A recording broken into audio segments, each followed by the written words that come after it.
What is going on, guys? Welcome back to another episode of the Passable Ball Knowledge Podcast. My name is Sam. That is Aaron. Today, we will be breaking down our kind of first grand look at free agency. Last podcast, we took a look at the quarterbacks. This podcast, we are going to be taking a look at the top 15 non-quarterback free agents. The Athletic put out their top 150 free agent projections with like how they see it, their rankings, and then with contract projections with some notable stats. We are going to be taking those top 15, kind of breaking them down, as well as in general just maybe talking about, hey, do we think they could return to their team? What might a contract for them look like? Where would we like to see them go? All of that. It should be a fairly long episode, so for any free agency freaks out there like myself and like Aaron, this should be a fun one for you. Before we dive in, Aaron, how's it going? Doing pretty great. All right, terrific. Now here we go. We're gonna dive right in. So we're gonna start as far like at the 15th best free agent, move forward. Actually, first, no, let's do this. So we are going to make one general observation about this free agency class, and something that, it could be, hey, there's not a ton of this position, there's a lot of depth at this position, I think this guy could be paid more than people are expecting, whatever it could be. I will go first with my first observation, which when I'm looking at this athletic list, right, of, you can kind of sort by positions and you can get a sense of who's on the market, who's available. My observation is the tight end class this year looks really, really good. And it's at a time where tight ends are becoming more important than ever to NFL offenses. So if you go to The Athletic and you sort by tight end, you will see Kyle Pitts, Dallas Goedert, Isaiah Likely, Chiga Okonkwo, Charlie Kolar. Travis Kelce's a free agent, but if he does not retire, he's going to go back to the Chiefs. Tyler Higbee, Noah Fant, David Njoku, Darren Waller, Cade Otton, Austin Hooper. Like, there are a ton of like legitimate quality tight ends in this group, and tight ends are traditionally a little cheaper. The Seahawks just won a Super Bowl with a AJ Barner, who's mostly a blocking tight end, but has his moments when he needs to receive. But I think when we're looking at the trends around the NFL, what was the big thing when everybody was talking about the Rams this year? It was like Matt Stafford's great, but they're doing this thing with 13 personnel that is unlike anything we've ever seen. The Rams were running three tight ends at a rate that is higher than pretty much anyone has ever done it, and they did it with three like legitimate good tight ends. They had Tyler Higbee, Ferguson. What's Ferguson's first name? Why am I blanking on this? No, that's the Cowboy receiver. Whatever. Ferguson, Wait, who? their rookie. The Rams rookie tight end. Ferguson. I don't know. I'm gonna look this up because it's gonna bug me. Terrence Ferguson. Thank you. Sorry, Terrence. Terrence Ferguson and Colby Parkinson. So they had three legitimate quality tight ends that they were putting on the field a ton all at the same time. And what that forces you to do is it forces the defense to play bigger against you to kind of match your personnel. It sets up really well for the run, but also when you have three dynamic receiving tight ends, like you're going to be matching those guys up against corners and linebackers. Most of the times they're bigger than the corners, and most of the times they're faster than the linebackers. So I think tight ends are really seeing a new growing importance in the NFL, and they are seeing a kind of resurgence of the tight end position where, hey, if you can have three great tight ends, that's going to be important. And I'm looking at these tight end rankings. There are a lot of tight ends here who are like total mismatches in a lot of ways. Kyle Pitts, I mean, he's 6'6" and is maybe the fastest tight end in the NFL, like pure straight line speed. He's fast. You have Dallas Goedert, who's a big, reliable pass catcher. Isaiah Likely has proven to be this kind of dynamic playmaker for the Ravens. Chiga Okonkwo, I remember when he was coming out of the draft, he's only 6'3", but he ran like a 4.45 at tight end. Like, this guy blazed. Noah Fant is really athletic. David Njoku, Darren Waller, Like these are all super athletic playmaking tight ends who are able to get out in space and make things happen. So when I'm looking at this free agency class, these tight ends will probably be more expensive than a lot of people are expecting. There are a lot of quality tight ends, and people are going to try to lean into, hey, how many tight ends? Because obviously the NFL is a copycat league. And a lot of these bad, like the Cardinals, think about the Cardinals, right? They have Trey McBride. Their OC, Mike LaFleur, their head coach was the OC for the Rams. I would not be shocked if Arizona like invested in another tight end and be like, hey, we could have just maybe our receiving room won't be incredible. Like we have Michael Wilson, who's pretty good, but then Marvin Harrison's kind of on and off. Maybe we'll just invest in these tight ends and just play to what we know, and hey, it's going to take more attention off of Trey McBride, that type of stuff. So in general, for me, when I'm looking at this free agency class, I'm looking at that tight end position, looking at how many of them there are, and also looking at it with the angle of these guys are becoming more important than ever. And having a lot of tight ends is a really good thing. So I would expect a lot of tight ends to be making a lot of money, and there's a lot of good ones on the open market that could be changing teams this offseason. So that's really what I noticed. Aaron, what do you see when you look at this class, just at a first glance? First glance, I mean, I think you can kind of say this with any free agency class, but this is a really solid edge class. In free agency, like at the top, you have like Troy Hendrickson, Jalen Phillips, Odafe Oweh, Khalil Mack, and then like even like further down the board, you have like Boye Mafe, Joey Bosa still, like Caleb on Chason, who can be a difference maker for a lot of teams. And like you have like leaders like Von Miller or like Leonard Floyd that can just, be like really solid, like not like player coaches, but like just solid like mentors to a lot of players on like the team they go to. Um, so this is a really well-rounded um edge class, a lot of talent, and yeah, that's really all I got to say about it. All right. Well, I mean, I do agree. I'm looking at this group. Like, more specifically, what I notice is a lot of like designated pass rushers in this group of guys. Like you said, with Caleb on Chason, with Von Miller, with like guys like Arden Key, Jacob Martin. Like, these are all guys who are essentially on the field to pass rush and only pass rush, and they are effective at it. So I would not be surprised. Like Caleb on Chason was kind of like a 1 year prove it deal with New England. He ended up having 7.5 sacks, and now the Athletic has projected him to make 16 million a year. So like those guys are going to be really valuable. Anyone who can get production for you on the field is going to be really valuable, and it's going to be interesting to see what goes on there. So, anyways, we are going to move into the general crux of the video here. And we are going to be looking at, like I said, the top 15 non quarterback free agents. So, in the Athletics top 15, they do have Malik Willis and Daniel Jones listed. So, we're actually going to start at 17 and take those two guys out to get the top 15 non quarterback free agents because we talked about that last video. So, let's just jump right in here. We're going to start with John Franklin Myers. This is a guy who, for Denver last year, was a true difference maker. 7.5 sacks on the interior, 11% pressure rate. Their notes that they have for him: an elite interior rusher with alignment versatility, tied for ninth in pass rush efficiency among interior defensive linemen with at least 250 snaps pass rushing. He has a blend of power and quick twitch, violent hands to shed linemen with a go-to swim move, and makes linemen look silly because he's so sudden.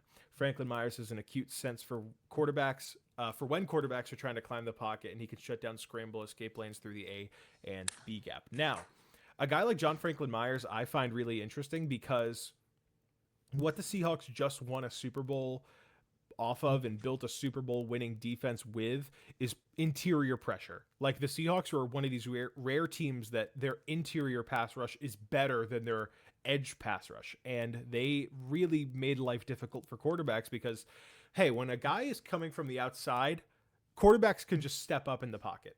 But when quarterbacks don't have to step up and they can't step up, they're forced to roll out. And a lot of the times you can get them rolling right into an edge rusher, right into a blitzer, that type of stuff. So interior pass rush is so valuable. Myers is 29 years old, or Franklin Myers is 29 years old, and he is projected to make 3 years, 54. He's coming from Denver. So Upon first glance, I would be really surprised if Denver lets this guy go. He was really valuable to that pass rush. I remember seeing him pop a lot of times last year. When just watching games with Denver in general, John Franklin Myers is consistently making plays. 7.5 sacks on the interior is really, really hard to do.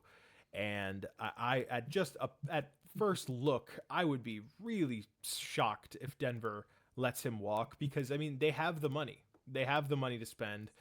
With some restructures, Denver can get up to 96 million in possible cap space. So they are going to have money to spend. I would ultimately be really, really surprised if they let John Franklin Myers walk. And frankly, when you're 29 and you just played on a team with 14 wins, I bet you John Franklin Myers probably doesn't want to walk. I bet you he probably wants to stay there. And sure, money talks, but when you're 29 and you're trying to get that ring at this point, I think I imagine he'll probably return to Denver. Um, because I mean, here's the thing, right? Most of the time, teams that are spending in free agency are bad, like because they have needs to fill and they have money to spend. So a lot of the times when you're getting these big giant contracts, you don't really you don't really have, like oftentimes the best teams in the NFL are not spending a ton in free agency. They just rarely do that. It's just not typically how teams are built. Looking around, one team that I instantly wonder if they would like to maybe invest in the interior of their defense is the Niners. The Niners' interior pass rush last year was really, really like I think it was actually worse than the league bad. I think they had like the lowest pressure rate from defensive tackles in the NFL. I would imagine that they would probably be in the market heavily for defensive interior pass rush.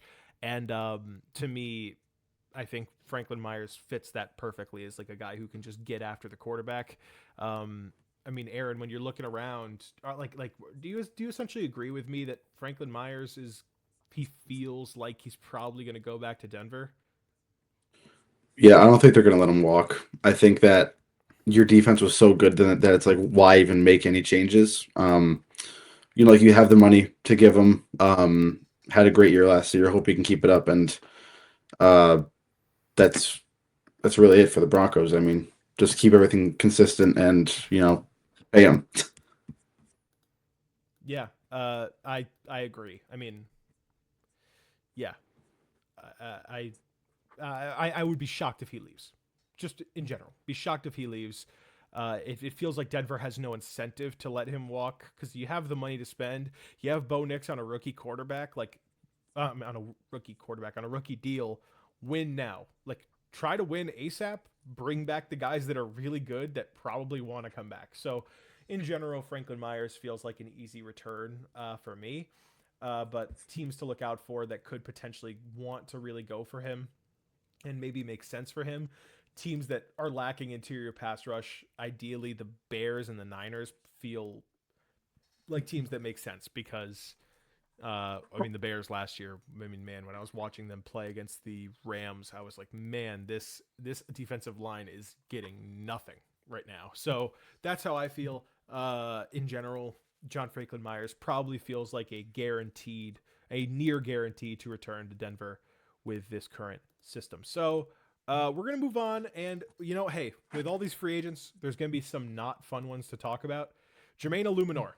Now, Jermaine Illuminor is a guy who's been in the league for a long time. He is 31 years old. This is a guy who has kind of been who early in his career bounced around as a swing tackle, bounced around as a guy who can kind of, hey, maybe he can play guard for you, 6'4", 338.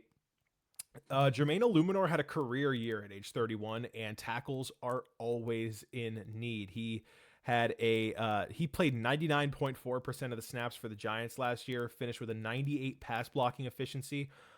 This guy was one of the best pass protectors in the NFL last year for the Giants, and he is projected to make 2 years, $42 million, so about 21 million a year. So you're going to need some money to pay this guy. Uh, Immediately, I mean, when you're thinking about teams that have a serious need at tackle, like in teams that cannot protect their quarterback, my first thought immediately went to just return to the Giants. The Giants' offensive line outside of Andrew Thomas and John Michael Schmitz is looking pretty bad. If you can bring back Illuminor and just slot him in They at just don't. tackle, because I mean, like They just don't have a ton of money.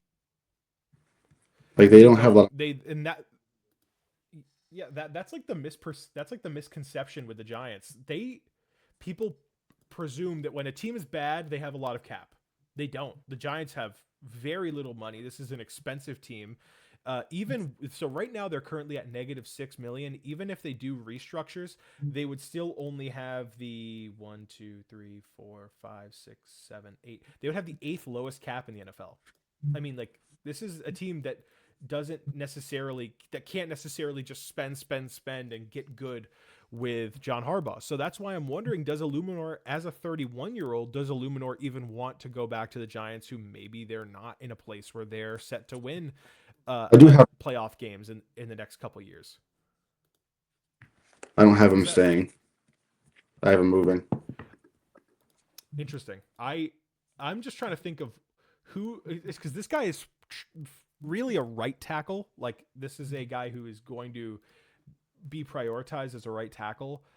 I'm trying to think of playoff, like the another problem is playoff teams traditionally have good offensive linemen. So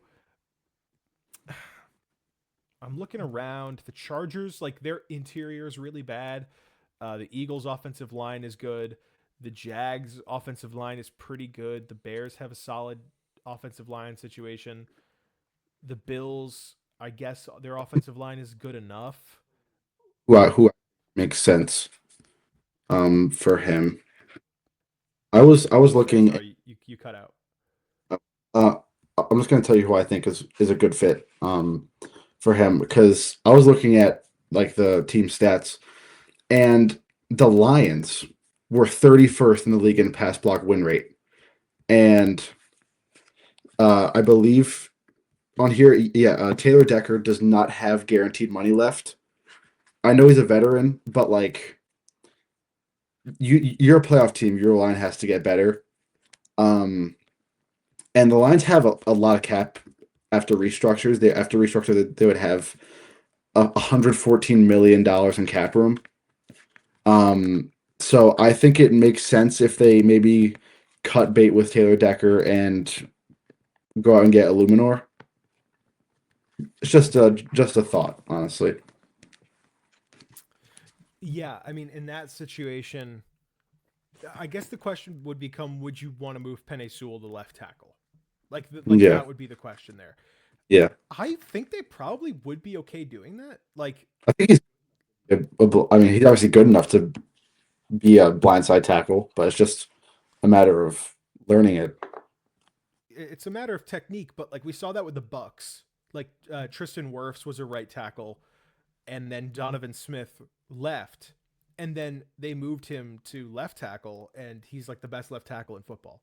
So I'm Sewell could do it. I would not be surprised if they went forward with it. Um, yeah, I mean, I'm looking around Houston. Their right tackle situation's a little shaky. New England, I mean, Morgan Moses is under contract, but he's 35. Like, I don't know, maybe if they would want to consider that a thing. Um, the question would be, how willing is Illuminor to go play for a team that maybe isn't close to winning right now? The Because line, I mean, the higher you go, or what? just like the Lions or the Giants. I'm just saying any teams in general, Oh, because I'm looking at a lot of these playoff contenders. They don't really have needs at right tackle. So you look around, and I mean the Bengals, like their offensive line isn't that good, but their right tackle is actually pretty okay. Amarius Mims is decent. Um, yeah, I'm just looking. I'm not seeing a lot of right tackle needs. Now, a team that has okay, now this is insane. I don't know if you know this. The Browns' entire offensive line is free agents. yeah. They do not have a single starting offensive lineman returning. I doubt they are probably going to want to spend, considering they have the second lowest amount of money in the NFL. So they do not have money to throw around. Yeah, I don't know where Illuminor fits. I wonder if some team pays him as a guard. Like that would not shock me if some team pays him as a guard. Maybe the Cardinals could be willing, but I think the Cardinals feel like a team that's going to pick tackle very high. The Raiders could try to pay Illuminor. He already played for the Raiders. Regardless, this is going to be a weird market for Illuminor, whether people see him as a guard or a tackle, and whether he's willing to play for a team that maybe isn't that close to a Super Bowl, because most teams that are close to a Super Bowl don't have glaring needs at right tackle. So we're going to move on, and we're going to get to a fun one here, Aaron. I know this one is important to you. Kyle Pitts is ranked number 15 in their rankings. Kyle Pitts is only 25 years old. He's 6'6", 250 pounds. He had a hit, basically the second best year of his career last year, after a lot of people were thinking about like giving up on him. 88 catches, 928 receiving yards, 5 receiving touchdowns. Super athletic, big build, and he's playing the best football of his career. And this guy's only 25. Like there are rookies in this draft class who are 25 years old, and he is 25. Like this is a guy who is going to like develop still. Like he has probably 6 to 7 more years of his prime left. Yeah, like that's what we're talking about. So when you're looking at Kyle Pitts, I think the first question for me is, do you think the Falcons franchise tag him? Like that's like so you're the Falcons fan. I'll give you the floor. What's your stance on a potential Kyle Pitts franchise tag? Um, that's my prediction. Actually, I think he's just gonna get franchise tagged. It's kind of boring, but um, I think like Matt Ryan played with Kyle Pitts. That's kind of crazy to think about, but Kyle Pitts' first year, his quarterback was Matt Ryan. So it was, I think. Yeah, it was 2021. That was his last year with the Falcons. Um, and so, um, like, I think Matt Ryan wants to keep him around. I think that any team would want Kyle Pitts, and I think the franchise tag on tight ends this year is like 14 million, something like that. Um, I just checked. It's 16 million fully guaranteed. so I think that's about what he would get, honestly, in free agency or close to it. Like he would probably get like what, like 12 million, something like that a year. They have him making 17.5 million. Okay, yeah. So you get him So for about market value on a 1 year, and then you can trade him if you want, or you could extend him. I just think it makes way too much sense for the Falcons to franchise tag him. So that's my prediction. I think that's not the consensus, but on Falcons Twitter, that's what a lot of fans think is going to happen. Not saying the fans are always right, but yeah, I have him going back to the Falcons on a franchise tag, and then maybe an extension after that. that's interesting because okay, here's my mindset with Pitts and why it's a little weird. The Falcons are about middle of the road. The problem with in cap space, the problem with franchise tags is it is a fully guaranteed 1 year deal, and the problem with that is that that means that his cap hit will be $16 million. Which, for those who don't know, like you sign a contract, player signs a contract, whatever, and you read it and it says this guy is making, let's say, 25 million APY. So that's his average salary per year. However, that's not really his cap hit. His cap hit is the guarantees that you're paying him. It's the cash that he's owed this year. So Pitts, you imagine if he signs a deal that gets him 17.5 million a year, that would actually be more like the cap hit this year would probably be closer to something like 8 million. A good way to gauge a lot of these contracts, if you're thinking about it, is when you're gauging these deals, the way you want to kind of view the actual contract and what you're paying them is subtract the last year of the deal and then just do the years after that with the guaranteed money. So it's really going to be about guarantees for Pitts. I wonder if the Falcons would want to franchise tag him, not just because he's good, don't get me wrong. Is there a world where they look at this tight end class and they're like, would we rather give Kyle Pitts 16 million or would we rather go get David Njoku? who Kevin Stefanski literally coached for however many years and was great in his offense. Like, so that's my question. Does Kyle Pitts feel like does Kyle Pitts feel like the type of guy who ultimately will get that type of money guaranteed, and will the Falcons be okay with that at the end of the day, because that's a huge hit to their cap. In general, I'm just gonna have some fun here and speculate about teams where Kyle Pitts could go. The first team that jumps out to me, man, Kyle Pitts on the Broncos would be really interesting. They need tight end pretty badly. Evan Ingram was not good for them, and Sean Payton loves the joker role of tight ends, where he can move them all around the field. Like that's what he did with Jimmy Graham. He loves those type of guys. I would not be shocked to see, like, if Kyle Pitts hits the open market, would the Broncos be willing to go spend some money and get him? Like, is he the guy that opens up their offense, gives them some more dynamic options there? Also, just looking around a little bit, um, New England might be looking in the tight end market. Would not be shocked if Kyle Pitts is an option there. They also have some money to hand out. In general, I think Pitts is going to be a really hot commodity because you're banking on the potential here. You're banking on the fact that he's only 25 years old, and you're banking on the fact that this guy's going to grow into a player who is even better and is going to be a true weapon, a true mismatch. So, in general, pretty interested to see where Kyle Pitts goes. And yeah, so we're going to move on to the next one here. Khalil Mack. Khalil Mack is 35 years old, and he's still doing it. Now, this guy, at this point in his career, is one of the best edge defenders of the run in the NFL. Now, he got hurt last year, only played 12 games. He would have been on pace for about 8.5 sacks if he played. This guy who 2 years ago had 17 sacks and is a guy who, at the end of the day, he's got good football left in the tank. Helen is absolutely losing it outside this door. So I'm going to give the floor to you, Aaron. Think about Khalil Mack, and where do you maybe want to see him go? Where does it make sense for him to go? Do you think he's even going to play this year? And I'm going to go let my dog in because she's losing it. I think he's definitely going to play this year. I think he's still. I think it'd still be a pretty productive, edge rusher on like a 1 year. Had a really solid stint with the Chargers that wasn't really talked about a lot. But was just kind of like a really solid just piece on that D line. For places that make sense, for Khalil Mack, I think he definitely wants to go to a contender.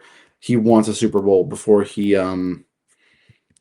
retires, and I think a team that honestly could make sense are like the Seahawks. They have a pretty good amount of a pretty large amount of cap space.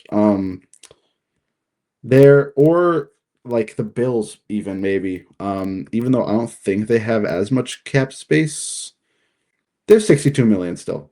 So they still have a pretty good amount of cap space. So I think those two teams make sense. They both kind of have a need of like a just like a not so much the Seahawks, but like the Bills, just like a need of like a consistent like edge rusher or like D lineman. Um, and they both have enough cap space. They're both contenders. So I think those are both spots that they make sense. That Khalil Mack makes sense for. For me, it just feels like he's going back to the Chargers or he's going to retire. That's kind of my mindset on it. He almost retired last year, and the Chargers like managed to convince him not to. I would not be surprised. He had a pretty serious elbow injury this year that I think he had to get surgery on. I think that might just be like, okay, got hurt last year. Maybe I just call it quits. I'm 35 years old. I'm going to be a Hall of Famer. Um, in general, I think Khalil Mack is still got good football left in the tank. I think if he does come back, I think the Chargers probably just resign him because they need edge play. They might lose Adafe Owe. They might lose him. Like, they got to retain one of those guys. I would not be shocked if they just bring back Khalil Mack and give him a chance to go play ball and see how he does. So that's kind of my projection there. It's either retirement or going back to the Chargers for Khalil Mack, who, is at this point in his career on the way to potentially calling it quits. Next up, real quick here, we're going to touch on another offensive lineman, Rasheed Walker, offensive lineman for the Packers. He's only 26 years old. He's projected to get 4 years, 82 million. Walker's pretty athletic as far as I can tell. He's like a good and not great tackle.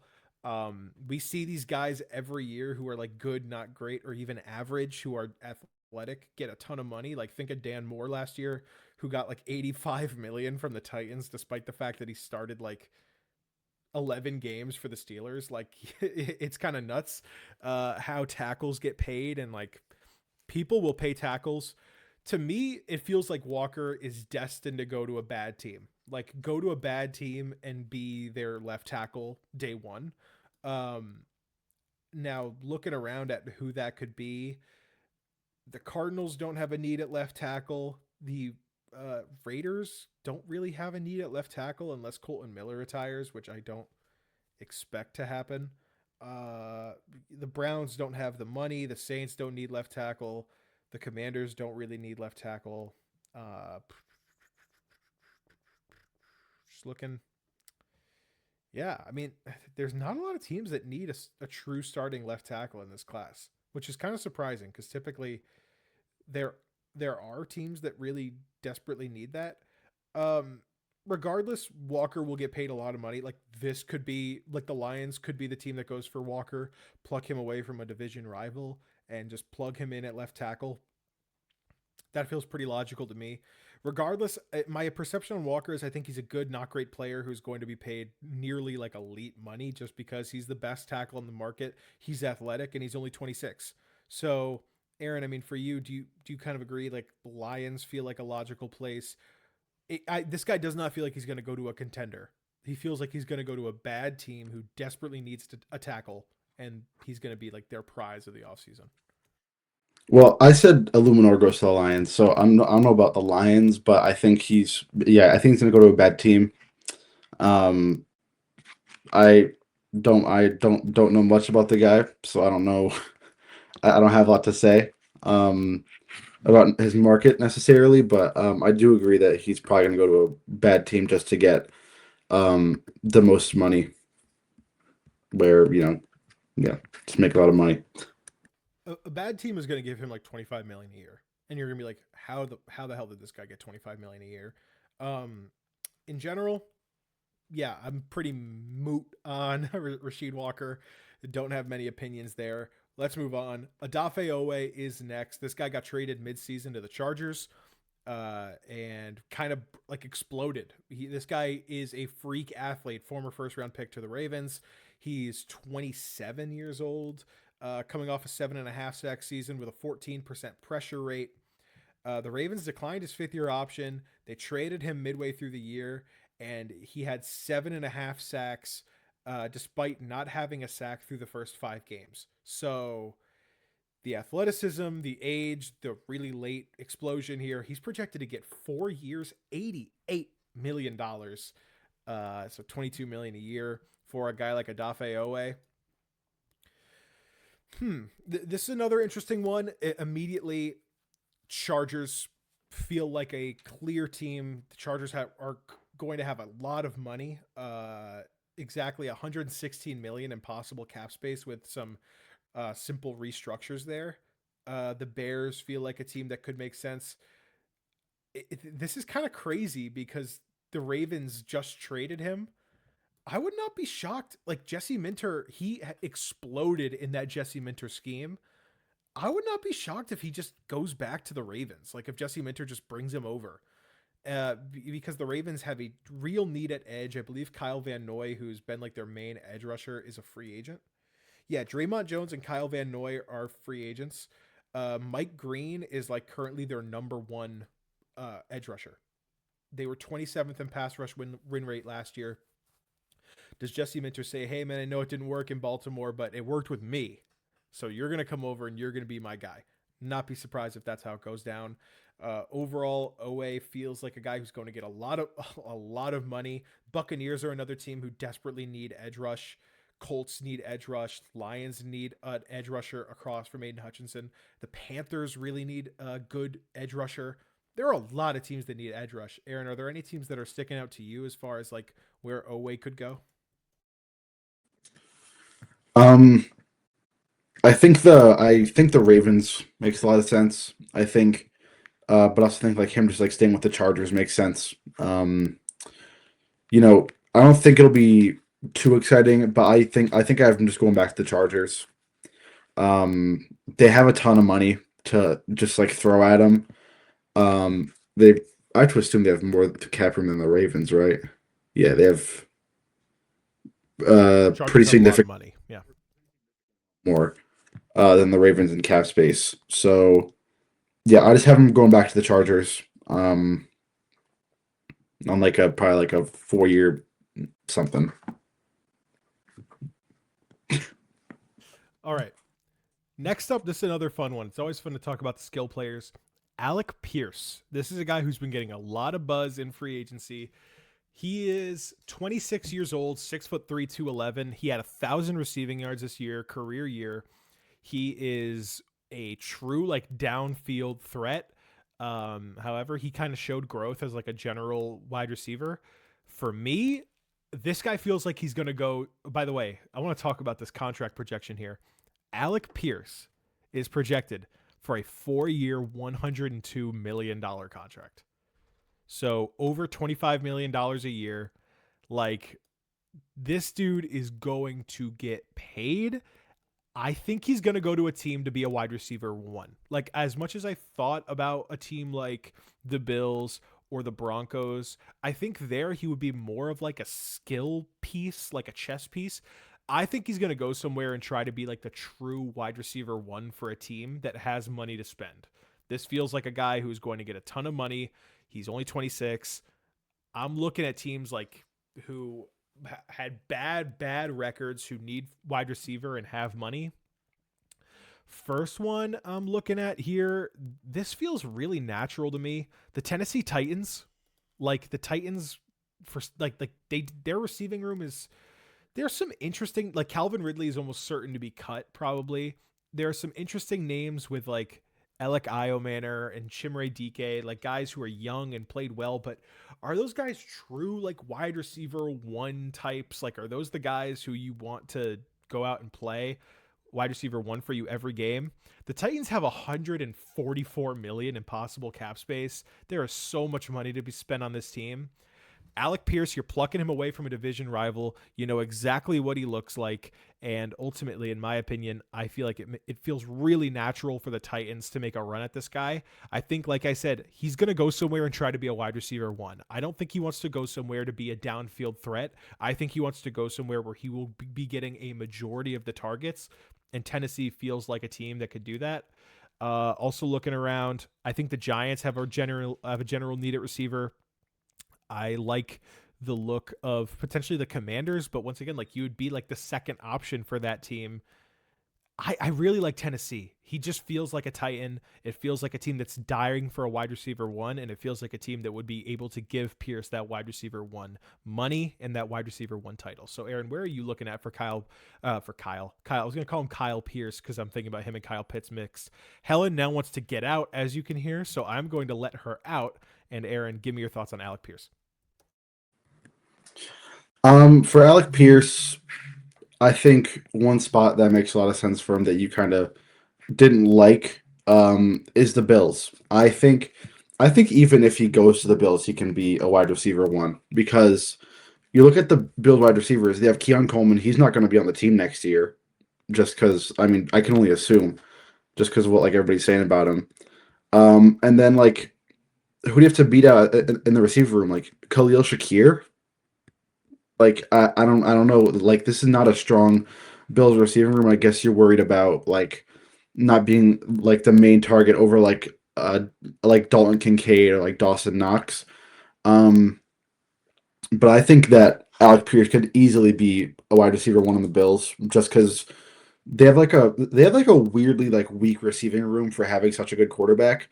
And I think that with Josh Allen being such a dangerous deep threat, like it's almost hard to get a better receiver to pair with Josh Allen than Alec Pierce. But I don't think that if he goes to the Bills, he'll only be used as a as like a deep threat. I think he can be used in like every way with the Bills. And I think he'd pretty easily be the wide receiver one there in Buffalo.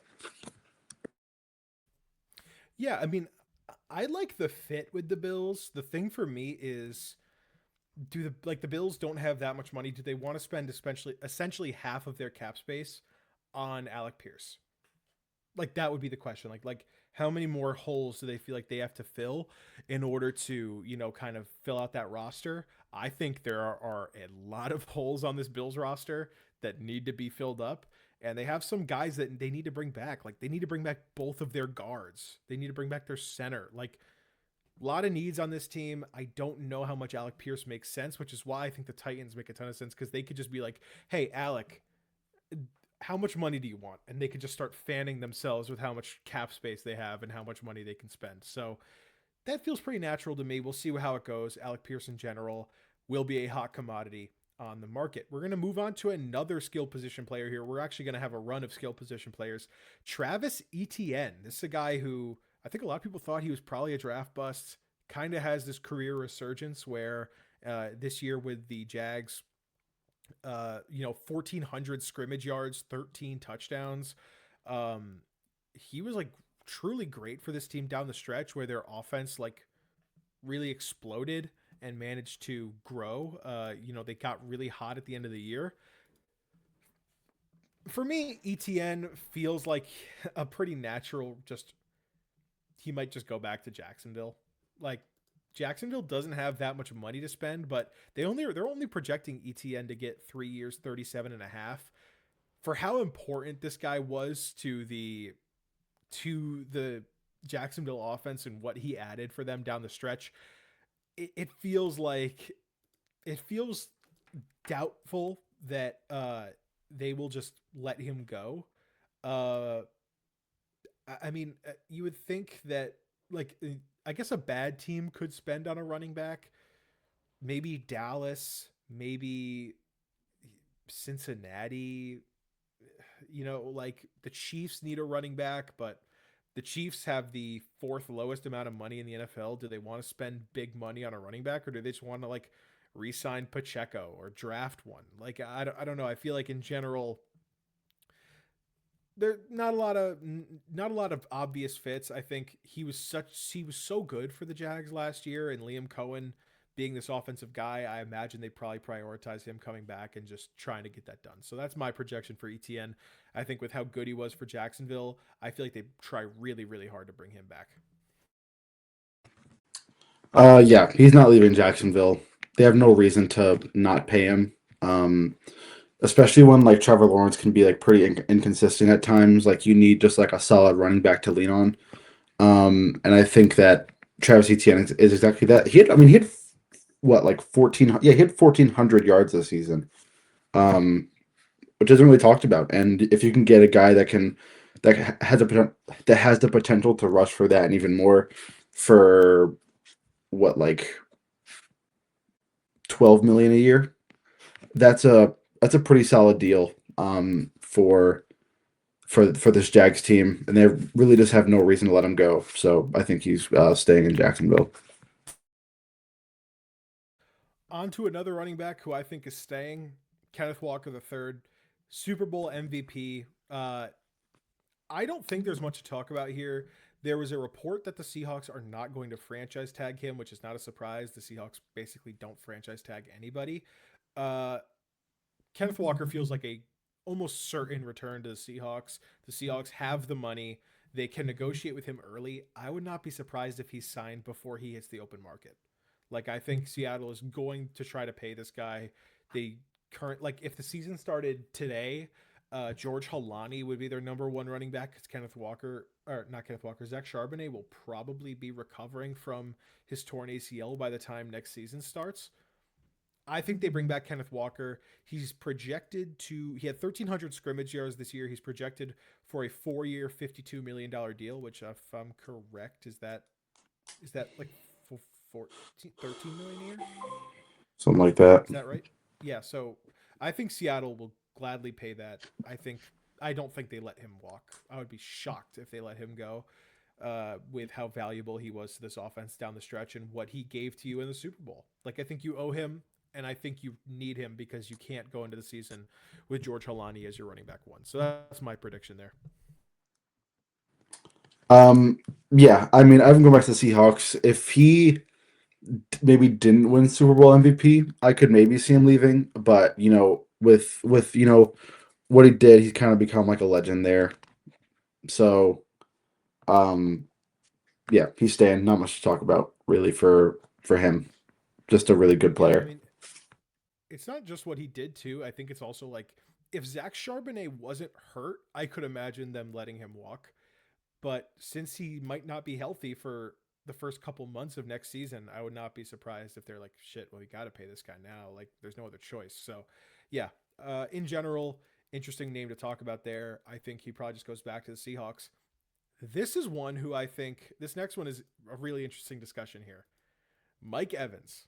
Now, Mike Evans is 33 years old. He is hitting the open market. He is obviously a career buck. He has never left the Bucks. He had a career low season last year because he got hurt. He broke his 1,000-yard streak that was like what, like 10 seasons, 11 seasons long. Like this guy was just consistent as hell. He is 33 years old. The Athletic projects him to get a 2-year, $51 million deal, so about 25 million a year. Uh, I think the Athletic makes a good point here. So he got hurt last year, but he was healthy for a Week 15 game against the Falcons. He caught 6 passes for 132 yards. So this guy could still play, and he's still got great hands. He's a leader, and it feels like the Bucks could let him walk. Like maybe they both acknowledge, hey, it's time.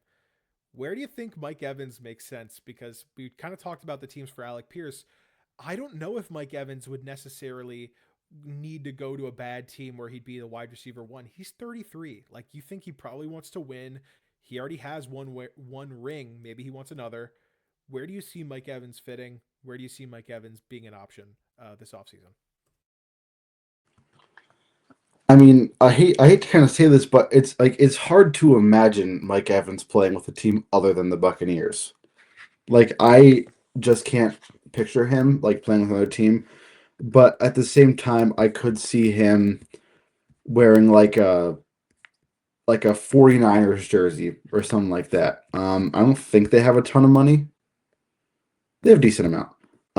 After restructures, but like I could see him going like the 49ers trying to win, even though I don't think that team is ever really good enough to win a Super Bowl with that team. Or like the Rams. Rams is a very possible um team to go to, or like even like the Jaguars, go play with Liam Cohen again. He was your OC. You had a solid season under him. So like I think any of those teams make sense, even though I don't think the Jaguars have a lot of cap room, especially if they sign not Brees Hall, Travis Etienne. But I think any of those three teams make a good amount of sense for Mike Evans. But I think he's just going to end up going back to the Buccaneers and probably retire after this year. I have a sneaking suspicion that Mike Evans will probably leave.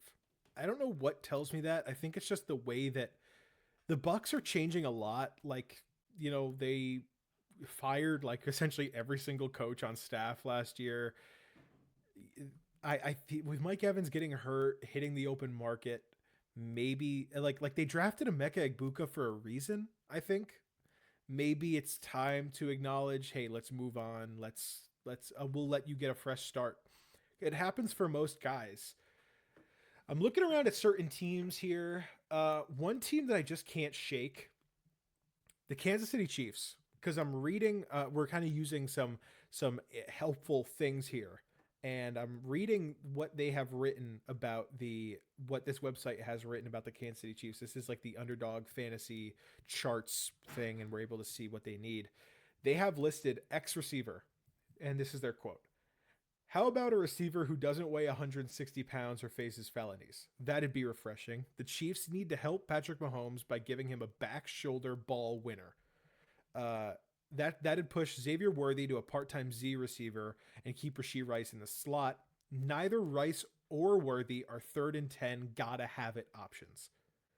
That sounds like Mike Evans to me. Like a big body receiver, a guy who will just catch anything that is thrown his way, elite hands, uh, clutch player throughout his career.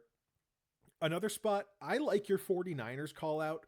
Juwan Jennings is going to be a free agent. He's kind of like a big body, good hands receiver. Would not be surprised if the Niners maybe try to pivot there and go for a guy like Mike Evans. The Ravens feel like an option. Yeah, there are a lot of interesting teams here that could fit. I think a lot of teams would love to have Mike Evans. I think a lot of teams would be willing to pay Mike Evans. And yeah, so in general, I like the idea of the Bills, the Ravens, the Chiefs, and the Niners. If I had to pick between those, I think the Chiefs feels really realistic to me. I don't know why. It just feels like he fits what they need, and it's a position where he'd likely probably like to go play. So what the hell, book it. I think Mike Evans feels like a Chief to me. So we'll see where that goes, and that's going to be an interesting discussion. One last offensive lineman to talk about, Tyler Linderbaum. Tyler Linderbaum, one of the best centers in the NFL, if not the best center. 26 years old. He's projected to get 4 years, 71 million. I'm going to keep this very simple. I think the Ravens keep him. I think the Ravens Yeah. keep him.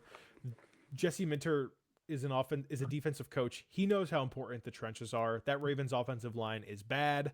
The Ravens have the money. Bring back Tyler Linderbaum. If he doesn't come back, the Chargers feel like a super realistic option. The Rams feel like a team that could use center. The Texans, the Niners, like there are a lot of really good teams that need center play. I would not be shocked to see Linderbaum go to a team like that and get some money. The Chargers, I think the Harbaugh connection there, like the Chargers and the Ravens when John was there, they like to kind of flip players around, and I think that plays a role. So the Yeah. Ravens I, should bring him back. I think they will. If not, my prediction is the Chargers. yeah, I think it's going back to the Ravens. I think especially when it's a position like center, center is not an expendable position. It's not a position where you say, okay, so we're going to let this guy go and then we're going to draft this one and he'll be just fine. Like center, it's hard to find like a really, really good center. So I think that they just end up keeping him. They have their money to do it. So, why not? I don't really see a world where he leaves, honestly. All right. Yeah, we're pretty much in agreement. Not much to say about Linderbaum. He's projected to get 4 years, 71. That's big money for a center, so we'll see where that goes. Devin Lloyd, number four, non-free agent, non-quarterback free agent. This guy, once again, this guy was kind of seen as like a bust. And last year he gets into this Jaguars system, and at age 27, he has 5 picks, 1.5 sacks, 74 tackles, 7 tackles for loss. Like, this was a game-changing player for the Jaguars. He was so good for them. He's projected to get 4 years, 76, which is 19 million a year. I'm not sure where that would rank him with all linebackers in the NFL. My first hunch is I think that might make him the highest paid linebacker in football, if not like top 3.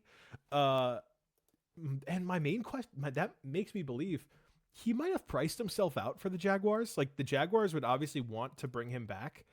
I'm not sure if they can with him making nearly $20 million a year. Aaron, you're looking around. What teams feel like they could use linebacker, and where do you think feels like a good spot for Devin Lloyd, who will be a very, very high paid player this offseason? I was just like scrolling through teams and their salary caps and their needs, and the first team that stuck out to me was the Buccaneers. The Buccaneers, you stay in Florida, they have a ton of money. I believe Levante David is leaving, and even though he's not much of like a crazy contributor, um, I just think it makes a lot of sense for Devin Lloyd um, to stay in Florida and go to the Bucks. I don't see a world where the Jaguars can even re-sign Devin Lloyd just because he needs so much money. They only have after restructures, they only have $45 million in cap room. Um, So I just think that the Jags are gonna have a really hard time even just like trying to re-sign him. And then like other teams that could make sense, maybe like the Cowboys, but I don't. They don't have a ton of cap, right? Oh, they have a decent amount. Like the Cowboys could make sense, or um, maybe like the Bengals. I don't know. I think the Bucks makes a lot of sense. The Buccaneers make a lot of sense. For Devin Lloyd, stay in Florida, get a ton of money, go to a team that can obviously win. And yeah, just yeah, that's it. What Well, did I do? Aaron just turned What off did his camera. Yeah. Aaron just turned off his camera. Um, Devin Lloyd, yeah, like you said. So I looked it up.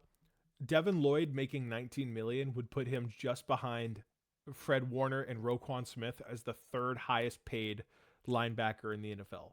Off-ball linebacker. That's important to note. This is not an outside linebacker who's going to be rushing the passer. This is a pure middle linebacker. Um, man, I'm looking around. There are a lot of teams that need linebacker. The Lions, Alex Anzalone is a free agent. I keep bringing up this team for a lot of these players. I brought him up for Kyle Pitts.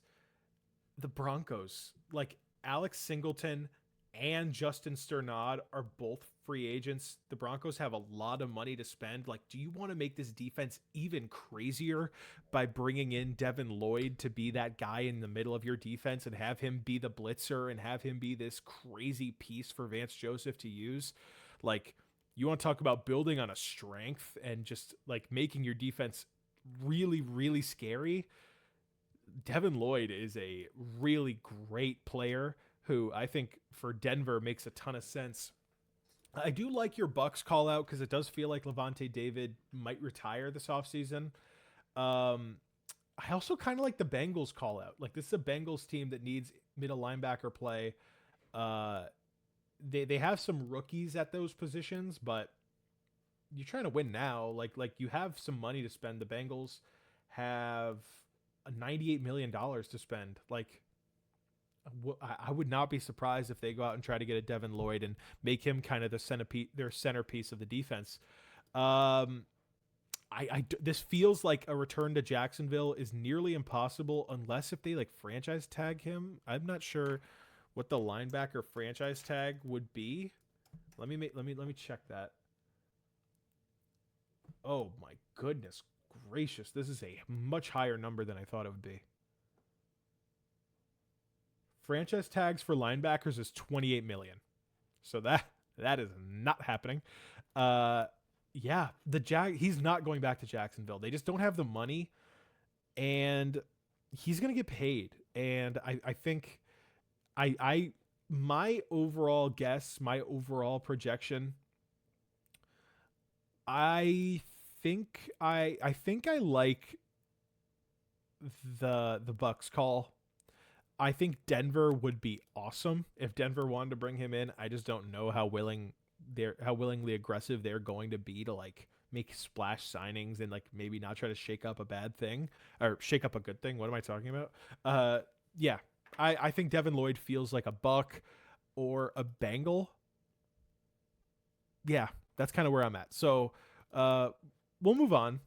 Number 3, Jalen Phillips. Jalen Phillips, this is an edge rusher, best edge rusher. No, that's a lie. Second best edge rusher in the class, behind someone who's right above him. This guy is 27 years old, was not good with the Dolphins last year, and got traded to the Eagles and like really kind of blew everything out of the water. He's super, super athletic, former first round pick, only 27 years old, 5 sacks last year, 18 and a half 18.8 pressure rate, 73 pressures is nuts. 4 years, 98 is his projected contract, so basically $25 million a year. We've already talked about the teams that need edge. Phillips does feel like a guy who might go to a bad team. Like I this guy doesn't feel like a guy who will be signed by a contender. This feels like a team who will sign Jalen Phillips, who's like their defense stinks, and they're like, hey, look, we got Jalen Phillips, and he's going to be the star defensive lineman because teams do that. A team that does need edge is the Tennessee Titans. Like, you know, they were just not good on the defensive line, especially in the edge. Their defensive tackles are actually pretty good, but maybe they signed Jalen Phillips, Robert Saleh as a defensive coach. Maybe he wants to fill that in. The Bengals feel like a team that could make sense because they will be likely losing an edge rusher this year. Uh, the Ravens, like we said, for Owe makes sense. The Bucks always need pass rush. Maybe bring him back to Florida. He played college football at Miami. Maybe that makes sense. The Eagles cannot afford to bring him back. The Eagles have the least amount of money in the NFL. Uh, so overall, this is a guy that will be on the move. People are going to bank on the upside here. People are going to pay for the upside. And Aaron, overall, where are you feeling Jalen Phillips right now? Where do you think he fits? Where do you think he makes sense to go? Do you agree with my sentiment that it feels like a bad team is going to sign him and like be like, hey, look at what we got. Look at this big shiny contract we just signed, rather than like a true contender going out and making him one of their best players? I don't necessarily agree. I think where he's going to go, or at least the team that makes a lot of sense for him. We've talked about them a lot. They have a ton of cap room. I think the Chargers makes a lot of sense for Jalen Phillips. Like he'll probably replace Khalil Mack, assuming he either retires or leaves. And he's better than Khalil Mack, um, right now, and so I think it makes a lot of sense for him to go to the Chargers. Chargers can definitely afford it. And yeah, that's really all I have to say. That's like the only spot I could really picture him going. I think the Titans also make sense. With them, kind of doing like the Patriots approach and saying, "Hey, look at this big contract we gave this guy. Like we're trying to win." Um, so yeah, I think Jalen Phillips to the Chargers um, on like $100 million total, 25 million a year probably, something like that. Before we move on, one team I also want to mention that I didn't get to say, uh, Commanders make a lot of sense for him as well. They have the most money of any team in the NFL, 144 million if they restructure some people. They are in a desperate place. Dan Quinn's seat is warm, and they were bad. And I think there's some urgency to capitalize on the situation. And their defense last year was ass. If you look at the Commanders' defense, if you want to go look at the chart, Aaron, that we're both sharing, and look at where their defense ranks on some of this stuff, they were 31st in defensive EPA per play. And I believe the worst was the Jets. If I'm wrong about that, I'm sorry. Oh no, they were 30th. Who had the worst defense in the NFL? I don't know. It's not important. But regardless, they had like the second worst defense in the NFL by advanced metrics. So yeah, I think they are going to want to, you know, really add there. Jalen Phillips feels like a guy who could make sense. Number two, Brees Hall. Brees Hall is a super interesting name. Unlike the other two running backs, we're talking about ETN and Walker, who are both for what? The Cowboys were last in the NFL. That makes sense. Yeah, their defense was atrocious. Yeah. Unlike ETN and Kenneth Walker, who both played for contenders last year, uh, and they probably want to bring those guys back. Brees Hall will not be going back to the Jets. I am willing to. I don't know if we have like a graphic we could put on the screen that says Sam's stamp of approval or stamp of guarantee. I guarantee he will not play for the Jets next year. They almost traded him. They should have traded him. I don't know why. Like the Jets they hung on to him for some reason. Like they sold their entire team, and then when trade offers were coming in for Brees Hall, who they knew that they were not going to re-sign, they were like, wait, no, we're not trading Brees Hall, man. It's like, what do you have to lose at that point? Uh, He's projected to get 4 years, 54. He's only 25 years old. He's coming off a 1,400 scrimmage yard season, 5 touchdowns. This guy has explosive run potential, and I think a ton of teams would really want a guy like Brees Hall. And unlike the other running backs where we didn't even really consider where they might fit, Brees Hall feels like a guy who will probably be, will not probably, will definitely be on a new team next year. And I think this feels like a spot where a contender could really go for a guy like Brees Hall. Like, think about what the Eagles did with Saquon and how their team was good. And they said, okay, if we can go get Saquon to be this threat, it will open up the passing game. And then that ended up working. So, like, I think a lot of teams are going to be willing to spend a good amount of money on a guy like Brees Hall and bank on him being like he's only 25, bank on him breaking out as like a star running back for their team. Just going down the line here, looking at teams that might have a Yeah, actual what's that? where he can like have an idea of where. Yeah, go ahead, your Um, thoughts. Now the thing about this team is a contender that I feel like consistently like never has a running back. They have a running back like once every couple of years. And they don't have a lot of money, which is a slight problem. They don't have a ton of money. Um, but I think a very possible destination. What's like the estimated amount? It's 4 years, 54. It's like how much a year? Like I believe four, it's 14 a year. yeah, 14. Um, I hate to say it. I think the Chiefs make a lot of sense for Brees Hall, even though they don't have a ton of money. I think that especially with having the risk of Patrick Mahomes being out the first couple weeks of next year, I know it might sound stupid to be like the Chiefs need Brees Hall to win the first couple games, just like win like the first couple games of the year. But they're going to need Brees Hall or someone to step up to win the first couple games of next year. While Patrick Mahomes is probably still recovering from his injury.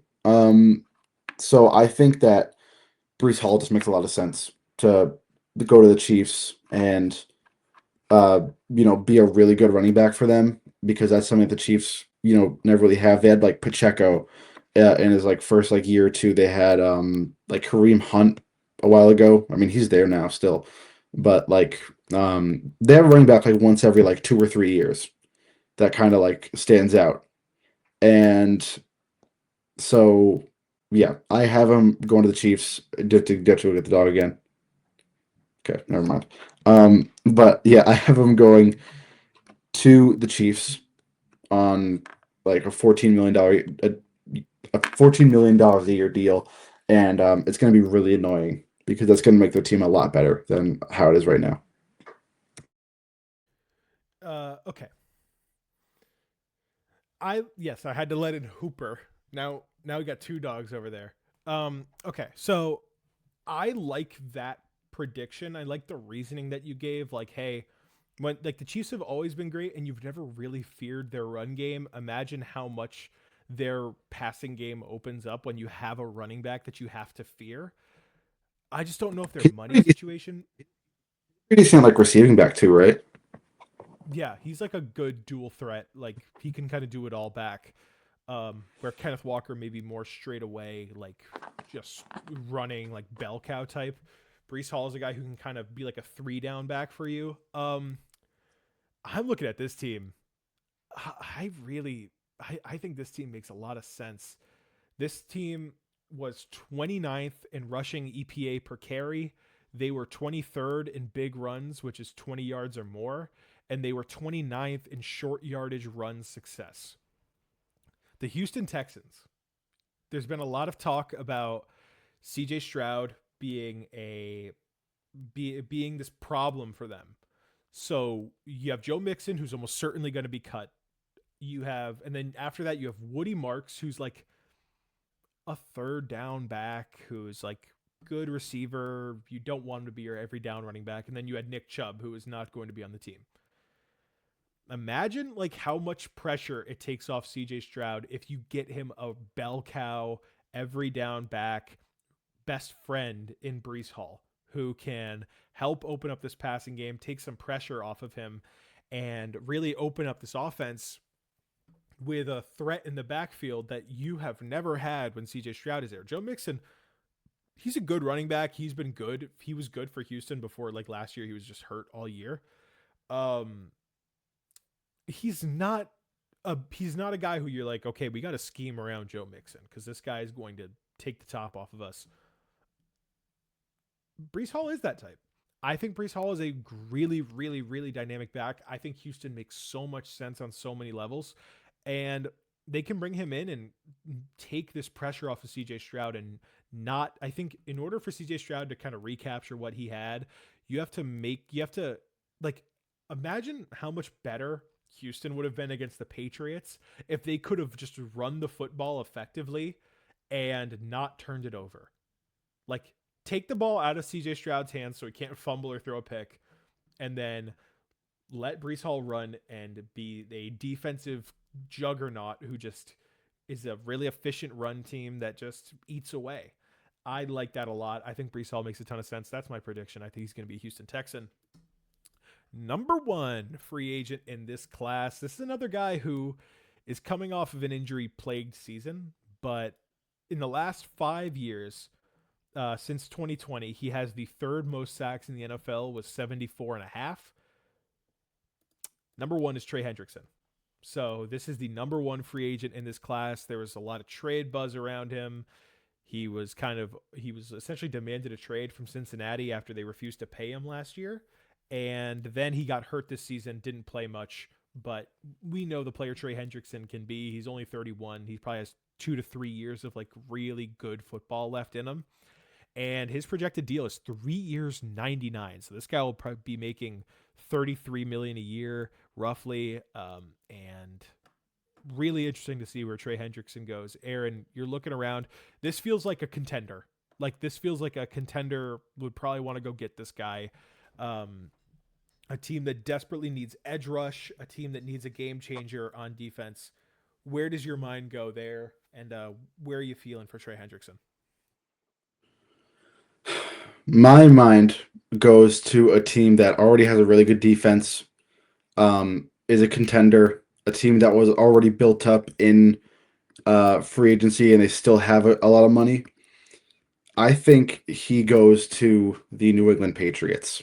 I don't think I think he's sick of the Bengals. I think he's sick of them not trying to help him out on the defense.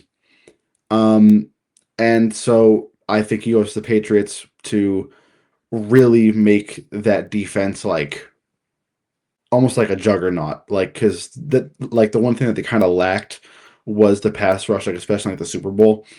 Um, and they're losing Caleb on Chase on. Why not level up? You have the money. Go get Trey Hendrickson, a guy who has, you know, 15 sack potential, 15 plus sack potential. Um, so, like, why not? Like, you're probably going to be good no matter what. Why not go get Trey Hendrickson, and really just buff up this team and, get back to the Super Bowl again? I like that thought. I think that is a really logical place. I think they're going to be in the Max Crosby sweepstakes. It's gonna be interesting to see if they try to get him, maybe land him. They're likely going to lose Caleb Chase on. Why not just like get like the ultimate pass rush specialist in Trey Hendrickson? Um, Another team that just catches my eye, the Chicago Bears. The Bears were 31st in pass rush win rate. Why am I having so much trouble saying that? Pass rush win rate. They were 31st in that. So they really had trouble getting back at the quarterback. I remember watching that Rams game and thinking, man, Matt Stafford is just standing back there. Like, the only way they could get pressure was through blitzes, and eventually the Rams started to pick those apart. Um, Hendrickson is a guy who, like I said, is the ultimate pass rush guy who could just get at the quarterback and knows how to rush the passer. And the Bears could have 77 million to spend.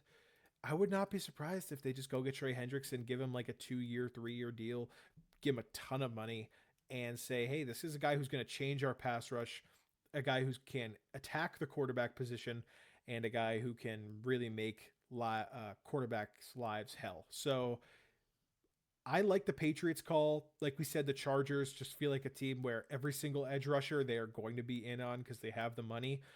As far as bad teams Commanders feel like a team that once again they have so much money. Did they just go after a guy like Hendrickson and just try to rebound there with how bad they were last year and just try to really just go all in and see if they can recapture some of the magic of that first year with Dan Quinn, Jane Daniels? It's going to be interesting to see. But regardless, that after an hour and 15 minutes is our top 15 free agency non quarterback breakdown. So, yeah, give us any thoughts in the comments below on what we talked about. Before we go, we have one more very important thing to handle. Today is Saturday, February 21st. Aaron, what happened today in history? Today in history, February 21st. Today in 1965, Malcolm X was assassinated. Um, Pretty big. Uh, Karl Marx published the Communist Manifesto. Um, the Washington Monument was dedicated. Um, the Battle of Verdun began. Pretty big battle in World War One. NASCAR was founded, and that's about it. So pretty decently big day in history. But give me some people that were born today. I want to know who's born today. Okay, so just gonna go through here. Uh, Alan Rickman, born today. Sophie Turner, Jennifer Love Hewitt, Jordan Peele. Who we got here? Kelsey Grammer was born today. John Lewis, rest in peace. And Nina Simone, rest in peace. Kumail Nanjiani was born today. Uh, it's a pretty respectable day. Like, listen, I've seen a lot of bad birthdays when we're doing this. I see people where it's like, man, I'm really struggling to find names. This is a respectable day, but I have to give this person a shout out. So there was a woman named Jean Clement, and she was born on February 21st, and she died in 1997. May she rest in peace. At the age of 122 years old. I believe she is the oldest verified person in human history. She met Vincent Van Gogh when she was 13, and she was alive to, like, what was she alive to do in 1997? Like, she was, dogs are barking. Give me 1 second. 1 second. Uh, he was alive for the Macintosh. She was alive for um. She was alive. Did you keep him entertained, Anna? Did you keep him I said entertained? she was alive for the Macintosh. There we go. She was probably alive to play the first Xbox, right? Like that's probably a thing. Yeah, she was Rest in alive to peace. play like. She was alive to listen to late Michael Jackson. Pretty cool. She was alive to like listen to like Nirvana. Like, yeah, she was You born in could listen to. 1975. She met Vincent Van Gogh. Yeah. She was born and lived her whole life in France, and yeah, she died in 1997 at age 122. So, happy birthday! Today would have been, if she was still alive. Today would have been, oh my goodness. So she would have been 125 in 2000, which means that she would be 151 today if she was still living. So happy birthday, Jean. Yep. Keep living. Uh, keep on living, which you are no longer doing. Anyways, that is going to do it, guys. Hope you all enjoyed. Please leave a like and subscribe if you do. This was a long episode, probably the longest one we've ever done. So give us your thoughts on anything we said in the comments below. We will respond. So I will see you guys in the next video. Have a good one. Aaron, any last words before you wrap up? No. See you guys next time.